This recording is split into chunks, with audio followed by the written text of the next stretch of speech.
The following story was written as part of a fully online writing class designed and taught by author Meagan J. Meehan.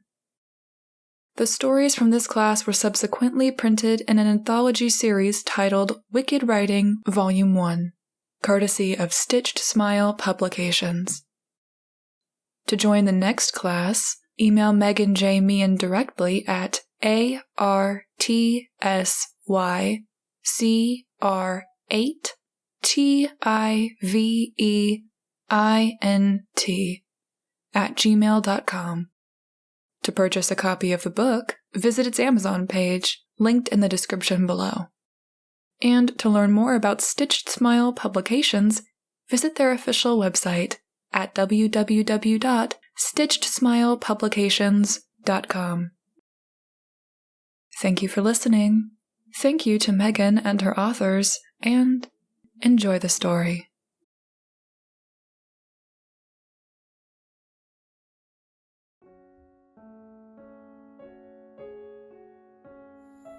I don't give a damn where you go. Just get the hell out. A powerful voice boomed from the doorway, and several random objects flew through the air, just missing Alex as he stormed off down the driveway. His father had always been a raging alcoholic and had a habit of throwing tantrums, but this one was the worst yet. Alex had failed history 3 grading periods in a row, breaking his promise to at least pass his classes.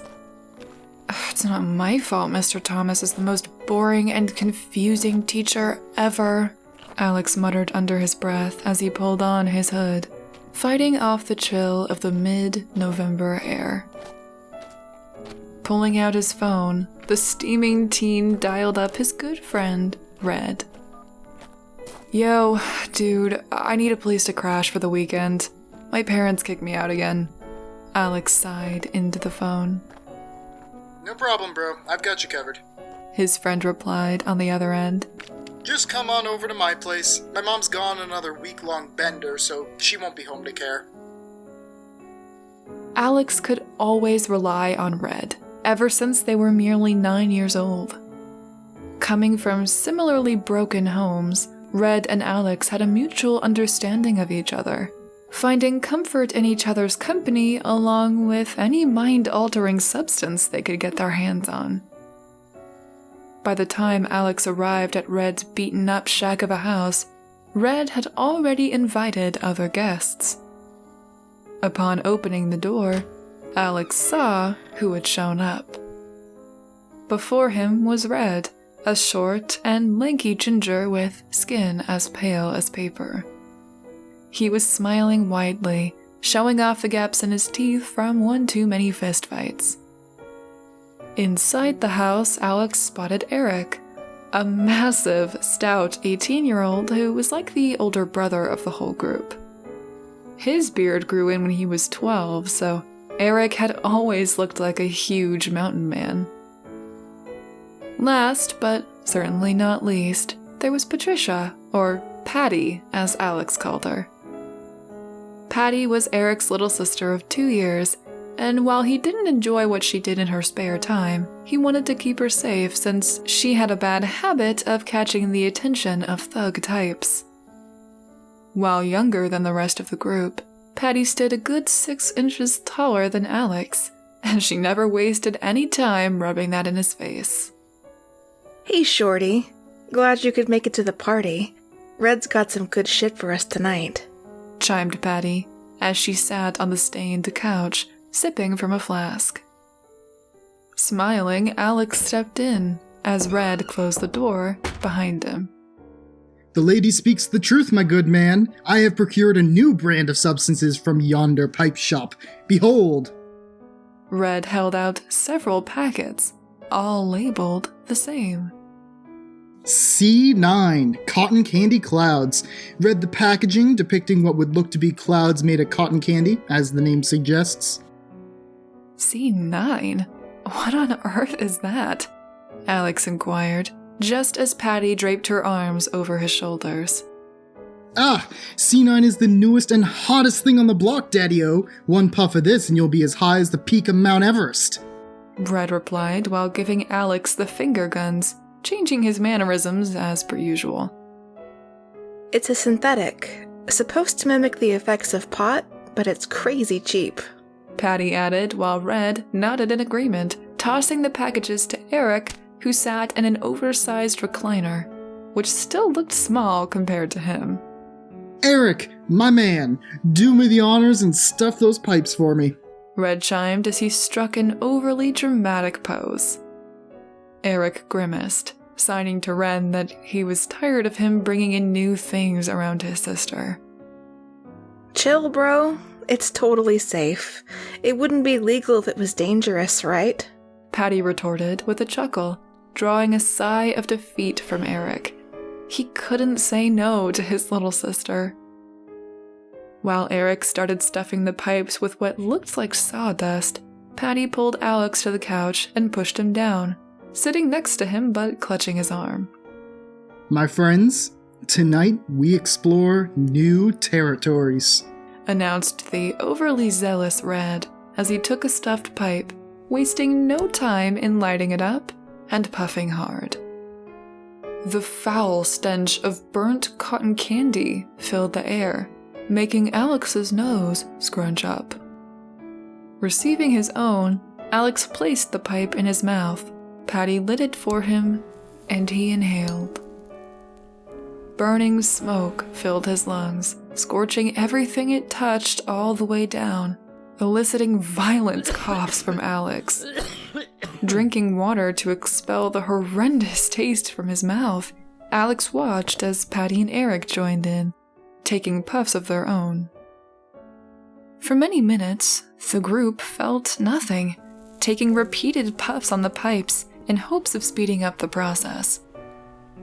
Hey, Red, I thought you said this was good stuff, Alex scoffed, dumping out the ashes from his chili pepper-shaped pipe. Shit, man. I was told this was the hottest shit right now.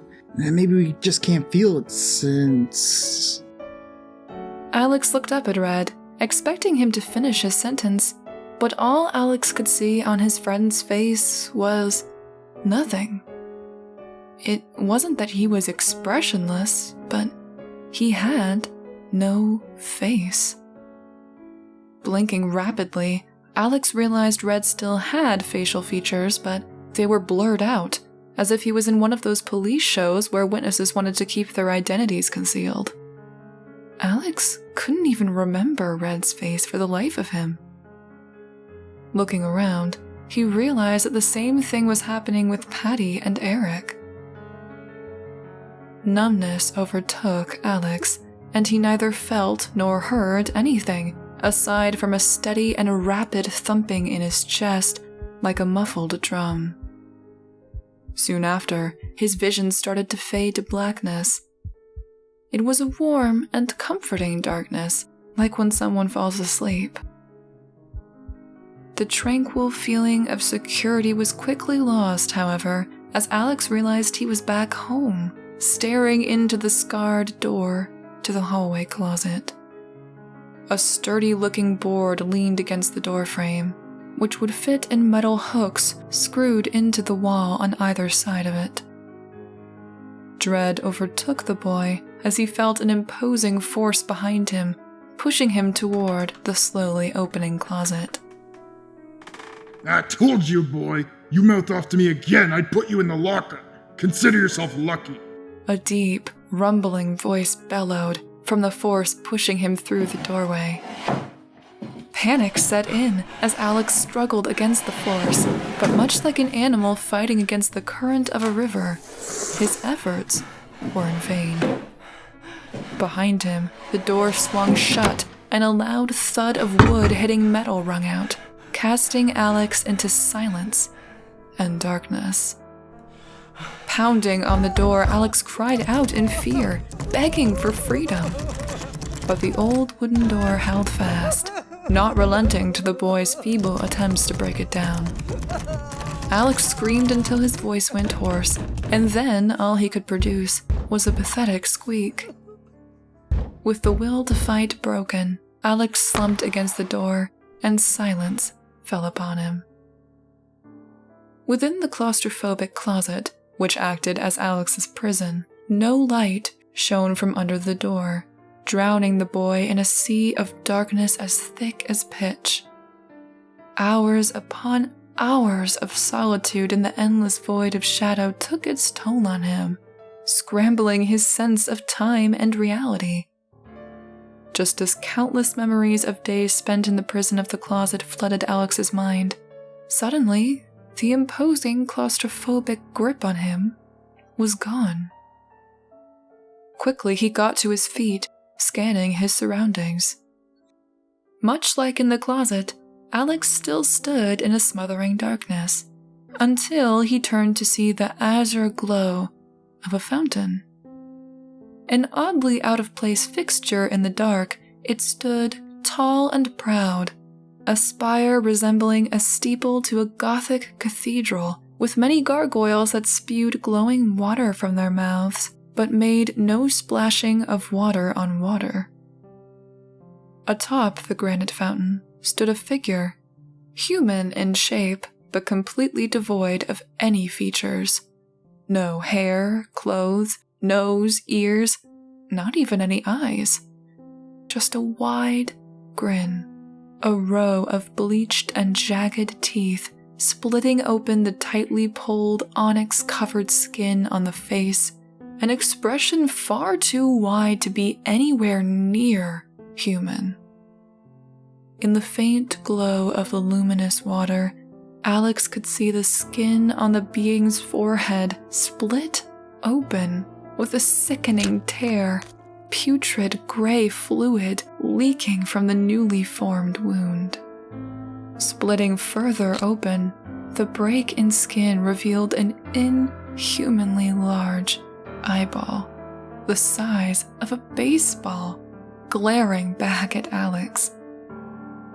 Before any words could be spoken, the solid footing under him gave way, plunging him into murky water and forcing him to hold his breath. Coldness gripped Alex as he heard faint voices, though he could not make out what was said. Somehow the voices seemed oddly familiar. Several hands pushed against his face and chest, growing more frantic as time went on. Alex couldn't move to fend off the groping hands, and they felt like they were gripping every part of him. A burning sensation grew in his chest as his lungs ached for air. The voices grew frantic and jumbled, like a crowd of people yelling over each other. Suddenly, the hands grabbed him all over, and Alex felt them pulling him through the water quickly. Overpowering force slammed him on his back at the bottom of whatever body of water he was getting dragged through. Then, as quickly as it all began, the water vanished, and Alex took in a breath of stale, musty air. Looking up, he saw ceiling tiles and felt the cold, hard tile of the school hall floor. Many students muttered to each other in tongues Alex had never heard before. Having pulled himself to his feet, he swung his head around to see all the students staring at him, their gazes piercing straight through him. The stares surrounded Alex. He could feel himself getting impaled by judgment as the muttering rose in volume. Through the cacophony of noise, Alex could only make out one word. His hands immediately shot up to his face, and he felt something like slime with bits of something else floating in the ooze. With haste, Alex bolted to the restroom, which was luckily unoccupied, and once inside, he flipped on the light.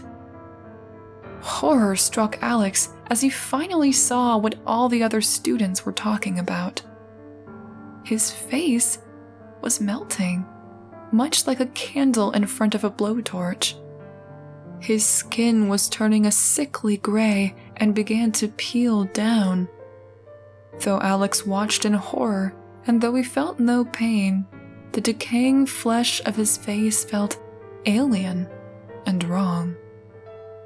Fingers dug into flesh and tore it away in a frenzy, globs of decaying skin and muscle covering the porcelain sink in a gray fluid. His heart pounded painfully hard as he frantically clawed at himself, that same gray matter oozing from between the muscle fibers and dripping onto the sink. Vision in his left eye faded as his eyeball melted into a jelly, slipping from its socket. Nails scraped against bone as the last remaining shreds of flesh melted away. Using his index finger, Alex pried out his right eye, and with an audible pop, the eyeball was ejected from its home, and it too fell down the drain. Alex's vision followed it into complete darkness. Then, once again, Alex stood before the fountain, and the ominous figure was still standing motionless atop it. His hands frantically groped his face in an inspection, but he found his features to be untouched, as normal as they usually were. Returning his gaze to the ebony figure, Alex saw that several more wounds tore their way through the being's skin, revealing piercing eyes all over the body. From the head to the legs, no part of the figure's body was left untouched by the multiplying eyes. Alex! Alex! A familiar feminine voice cried out as Alex was shaken awake, the bright kitchen light blinding him temporarily. Patty? He thought to himself, covering his eyes with his hands. All Alex could feel was a mind-crushing headache. It felt like his skull might split open from the internal pressure. The cold tile floor underneath him felt foreign and new, as if this was the first time he'd ever felt it, or anything, for that matter. I told you he smoked too much. He passed out right away, damn it, Red! The feminine voice barked as Alex's head was cradled in jarringly cold hands. Forcing his eyes open, Alex peered out into the room around him. Having expected his friends, Alex was instead greeted with the same blurry figures from before, all three standing above him. There was one feature on each figure he could make out: those inhumanly large scowls, the mouth stretching ear to ear. What a loser. It only took a few hits and he was out like a light. Pathetic. A male voice sneered as Alex's head was violently twisted and forced to face sideways. It felt as if an inhuman force was holding him down and pressing on the side of his head. Loser. Nobody likes you. We only let you hang out with us because we pity you. Do yourself and everyone else a favor and just die already. Agony swept over Alex. The pain he felt was no longer a force pushing out, but an even mightier force pushing in. Alongside the pressure on his head, Alex felt jabs and kicks to his sides, and his ribs audibly snapped under the force. Pain shot up his spine. Alex tried to fight back, to break free and escape, but the pressure on his head was tremendous, keeping him pinned to the cold, filthy floor. Your parents hate you. We hate you. Why are you so pathetic? A waste of skis. Worthless. Words of hatred filled Alex's ears as the boot on his head pressed down like a vice, bolts of pain ripping through his head as his skull splintered and cracked under the pressure. His vision faded to red as his vessels burst. Any urge to fight was crushed as a sickening crack filled his ears, and his skull gave way. With a blink, Alex was back, once again, to the fountain. While his head was very much in one piece, The pain of the skull crushing still lingered, keeping Alex from standing. Water rippled and splashed around Alex's prone form, and he felt movement in the shallow sea. Suddenly, a long, slimy tentacle wrapped itself around Alex's leg and hoisted him into the air. Catching a good look at the tentacle that held him, Alex saw onyx black skin, much like the figure atop the fountain. It was even adorned with several sporadically placed, grinning mouths and glaring eyes. What is real? Is this a dream? Will you ever wake up? Do you even remember how to? A swarm of whispers bombarded Alex as he ascended. When he was hoisted up, Alex hung upside down in front of the dark figure, their faces mere inches apart. Alex gagged as a new eye split open from the forehead of the being, the stench of rotting meat slapping him in the nose. Within the same socket, the grapefruit-sized eye split like dividing cells into smaller eyes repeatedly, until the singular socket was filled with hundreds of them, tiny, writhing eyes all looking in different directions. A hole opened up under Alex, and water rushed into the new pathway as the tentacle loosened its grip on his leg, and he fell, landing hard on his back in a heap. Dazed, he looked around and felt something familiar. Grain. All around him. Grain. Realization hit him, and Alex knew he was inside a grain silo. One summer, when he was 6, he had played with his cousins on his uncle's farm.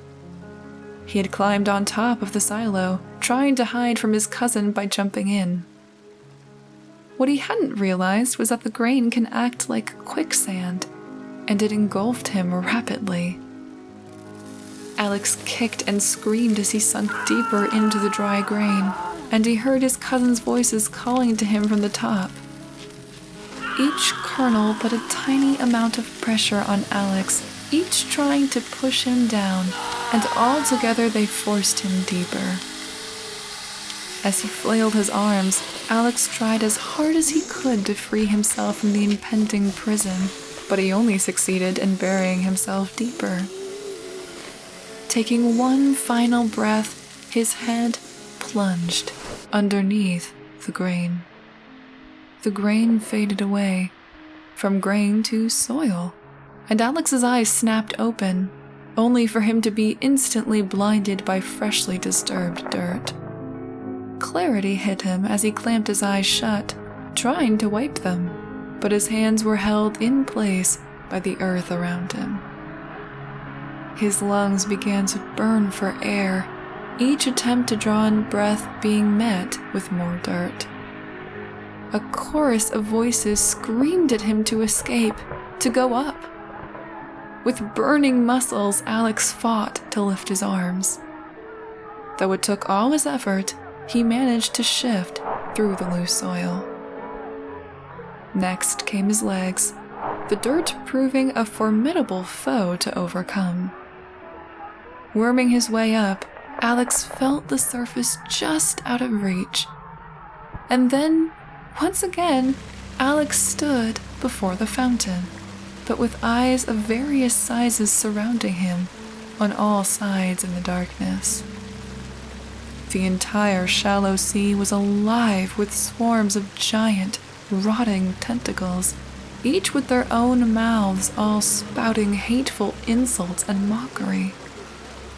The fountain ran gray with the same putrid fluid pouring from the black figure that was now perched atop the highest gargoyle. All the statues in the fountain turned their heads in unison and stared directly at Alex, all yelling in alien tongues.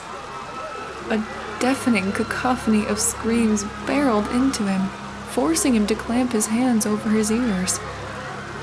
The floating eyes glowed red with hatred as the grin on the black figure grew wider and wider, splitting what remained of its face until Alex heard a sickening crack and the bottom jaw flapped open, revealing thousands of rows of undulating razor-sharp fangs, extending all the way down the abyss that was its throat.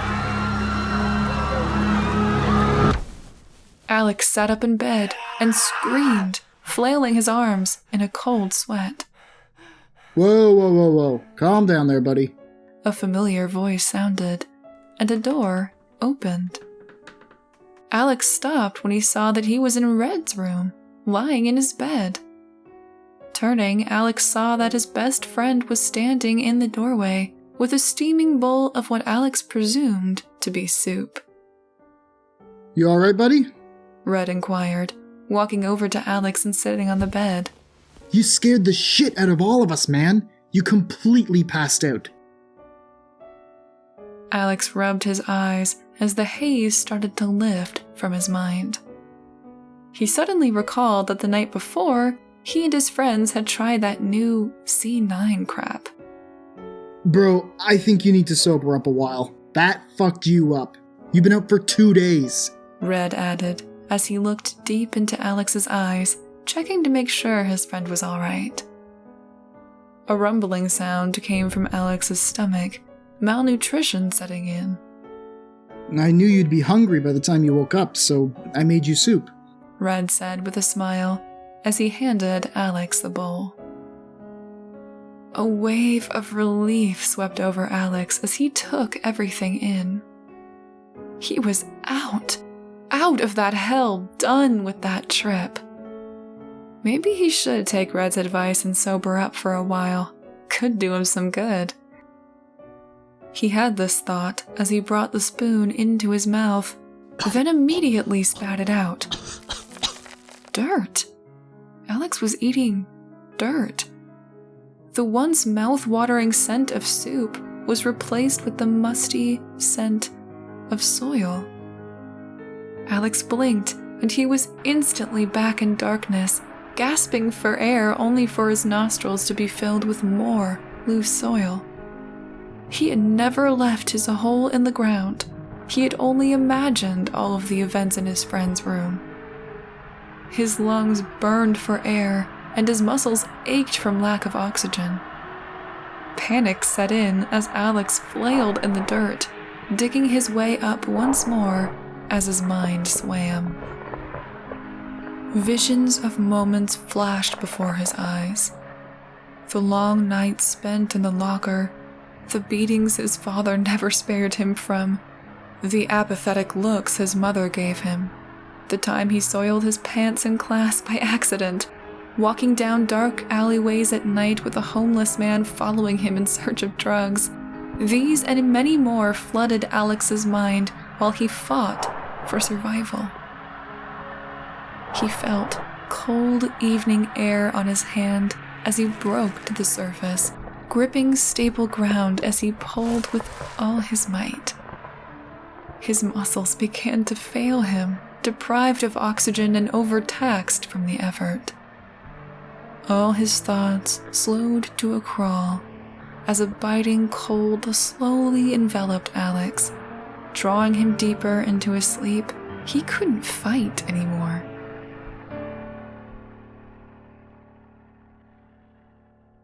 The sound of birds chirping stirred Alex awake, his eyes fluttering open as golden sunlight poured through his window and into his room. Sitting up quickly, Alex felt the clean linens of his bed. Am I out? For good? Is this just another dream? A figment of my imagination? He thought. Well, it felt real enough, so that was good enough for him.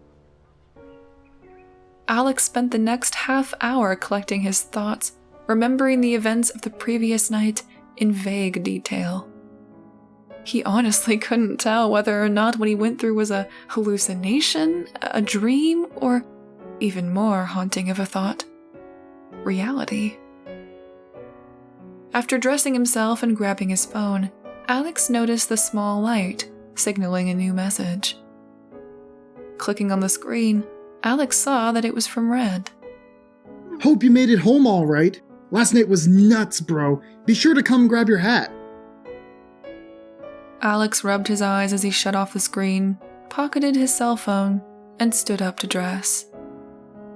It was then that he noticed he was in a new, clean set of clothes. Disregarding questions surrounding the origin of his new outfit, Alex set off toward Red's house. When he arrived and knocked on the door, Alex quickly realized that Red wasn't home. Using the spare key under a rock near the door, Alex let himself in. Man, this place is trashed. More so than usual, he thought. Broken glass and candy wrappers laid scattered all over the floor, painting an odd picture of what had occurred merely a few hours earlier. Spotting his hat on the couch, Alex walked over and picked it up. Then he stopped, suddenly frozen in place. Slowly turning his head, Alex looked out the backsliding glass door, noticing a large hole in the backyard, complete with scattered and freshly dug dirt. Alex's heart sank. That hole wasn't there the day before.